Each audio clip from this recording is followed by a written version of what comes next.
hadisi ya inganta da isnadi ingantacce. Imam al-Hakim ya fadda hadisin manzo Allah yake cewa lan kuntu amiran ahadan an yasjuda li ahadin la amartu al-mar'ata an tasjuda li zawjiha. Da a ce zan umarci wani yayi wa wani sujjada saboda girmamawa, to da na umarci mace ta yi sujjada har ƙasa ga mai gidanta saboda nauyin hakkin miji akan mata. amma ba addini bane, ba shari'a bane wani yayi wani sujada. la tasjudu lishamsi wala lilqamar wasjudu lillahi alladhi khalaqahunna in kuntum iyyahu ta'budun. ki zama mai da'a wa mijinki idan ba ya umarce ki da sabon Allah ba. ki zama kyakkyawan mu'amala, ki daina saba wa mijinki. ki tuna da hadisin nan da annabi yake faɗa alaihi salatu wassalam. hadisin Imam Tabarani ya ruwaito shi a cikin al-Mu'jam as-Saghir da al-Mu'jam al-Awsat. Albani Allah yi masa rahama yace hadisi ne wanda yake ingantacce sahihi. wanda Allah sallallahu alaihi wasallam yana cewa mutane guda biyu sallar su baya wuce iyakansu, ballantana ma ta yi sama Allah ya karba. idan sun yi sallah Allah baya karba. abdun abiqun min mawalihi, bawan da ya gujewa maulansa mai gidansa, bawa ne shi amma ya kiye wa mai gidansa da'a, ya guje masa.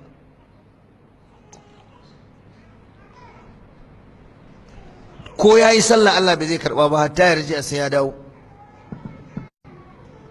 na biyu, wamra'atun asad zawjuha hatta tarji'a, matar da ta saba wa mijinta, ta ki ta bi mijinta, wallahi al'azimu Allah bai zai karbi ibadarta ba sai ta dawo tana yi wa mijinta biyayya. ki tuna wannan hadisin ya ki yar uwata. ina wanda take faɗa da mai gidanta? ina wanda ta yi sati 2 wata 3 kaza ba sa shiri da mai gidanta? ki je ki watsa wa kanki ruwan sanyi. akwai matan da ma'aikata ne, wallahi sun fi ladabi da biyayya wa shugabanninsu a wajen aiki sama da ladabi da biyayya da suke wa mazajensu. ana samu malama ce, ma'aikaciya ce, da safe za ta yi gaggawa ta shirya, ta gyara jikinta, ta yi kwalliyar da mai gidanta ba za ta yi masa wannan kwalliyar ba. za ta tafi aiki cikin maza. shugabanta a wajen aiki da ƙararrawa yake kiranta, kir da gudu za ta taho, amma wallahi mai gidanta zai zo yana kiranta hindu hindu, sai ya yi kira 7 bata amsa ba.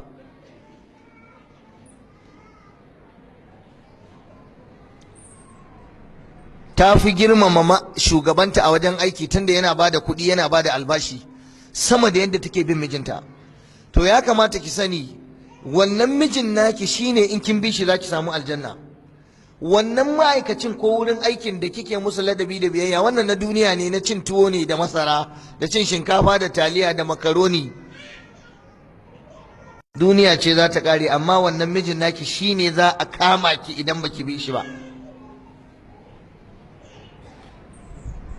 akwai wanda bai sai bude baki ya ce matarsa zo ki kaza ba. akwai wanda wallahi da safe ba za ta yi mai abin karyawa ba, ta tafi tuntunin. akwai wanda ita take ba wa mijin ma umarni kaza ai kaza, ba na son kaza ai kaza, a daina kaza. rashin da'a yayi yawa. akwai wanda fa sai ta bude baki ta zagi mijin, kai gafara da Allah, banza irin ka, kai in banda larura ma me zai hada zama da kai? ka sake ni sai na samu miji 1000 wanda ya fi ka. sai shi a yi haƙuri ba za a sake ba. ta rina shi. wani yana bani labari, malam har gidana ya zo ya same ni ya ce, malam matata ɗalibar ka ce, don Allah a rinƙa yi wa mata nasiha da wa'azi, tana cin mutunci na, tana ɓata min rai. ya ce malam in takaice maka Allah har duka na take yi. na ce duka? ya ce wallahi duka. muna cikin magana sai ce malam tsaya ka ji shaida.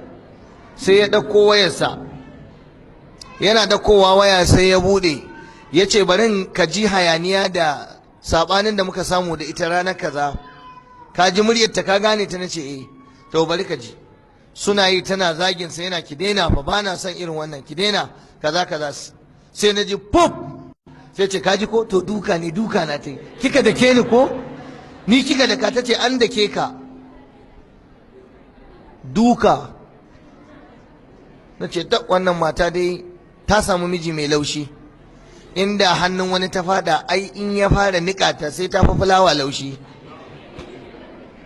Allah ne ya taimake ta samu mai laushi kin san rabo ne ina baki shawara ki ta addu'a ki ce ya Allah in zaka bani miji ka bani mai laushi ya fi fulawa laushi duka wai wani ana ba da labari malam saboda tsabar matar ta rena shi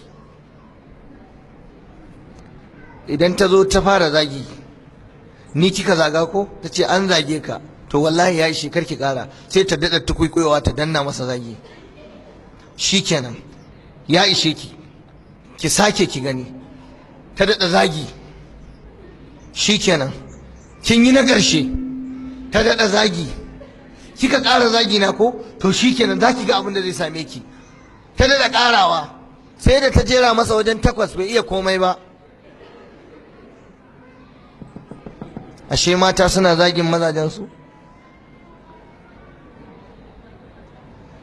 wata ta zo tana gaya wa ƙawarta take cewa ni yanzu har namiji ya isa ya ce min kaza yayi mana ya gani wallahi sai na gasa shi a kwanan miya ma zan masa azaba a kwanan miya za ta yi mai azaba sai ya gama yin cefane a zo a yi masa wata miyar da wallahi tallahi ba za ta ciwo ba ta ce sai na yi masa miyar da idan ya zo ya leƙa kansa a ciki sai ya gano fuskarsa a ciki garin kuka a ƙasa ruwa a sama ke barin gaya miki wani abu akwai wani mutum da ya zo ya same ni ya ce saboda tsabar rashin ladabi da matar suke mai da rashin biyayya wallahi tallahi da ƙiyayya wato ƙusa ta sa masa a cikin abinci ta tuƙa masa tuwo da ƙusa irin ƙusan fameka ɗin da ake sawa a kabet ta tuƙa masa ya ce ina yankan loma guda da na afka ina taunawa sai na ji ƙurus sai jini ga jini ga tuwo na tofar sai na tarar da wata ƙusa mai malafa irin ƙananan ƙusoshin nan ya zo ya same ta yi mata magana yaya aka yi wannan sakaci haka ba tankaɗe ne ta ce ina sane na sa maka kuma ka yi abin da za ka yi to shi kuma jarababbe ne maye ne ya ƙi sakinta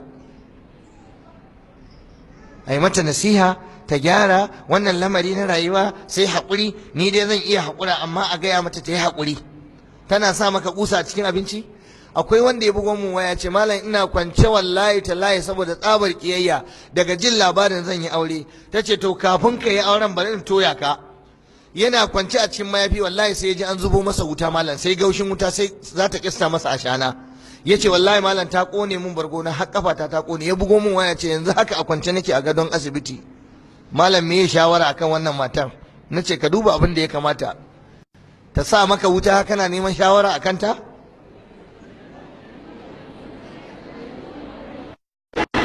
ta zuba masa a ciki ya zo yana kai abin ba daɗi wallahi ni wallahi lokacin da aka bani labarin nan sai da na kamar na ƙaryata to amma wanda ya gaya mun ba zai mun ƙarya ba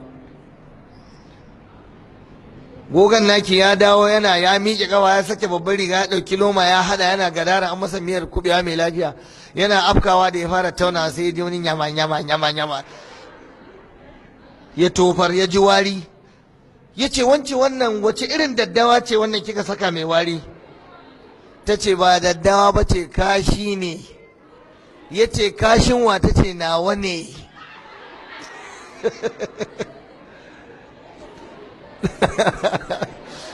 me yasa haka ta ce ba na son ka ka rabu da ni ka ishe ni ba na son ka ba na ƙaunarka idan na ta baku labarin halin mata wallahi abun ba kyau akwai wanda in ta zo dawowa aiki wallahi tsohon saurayinta ne ke dawo da ita gida don wulakanci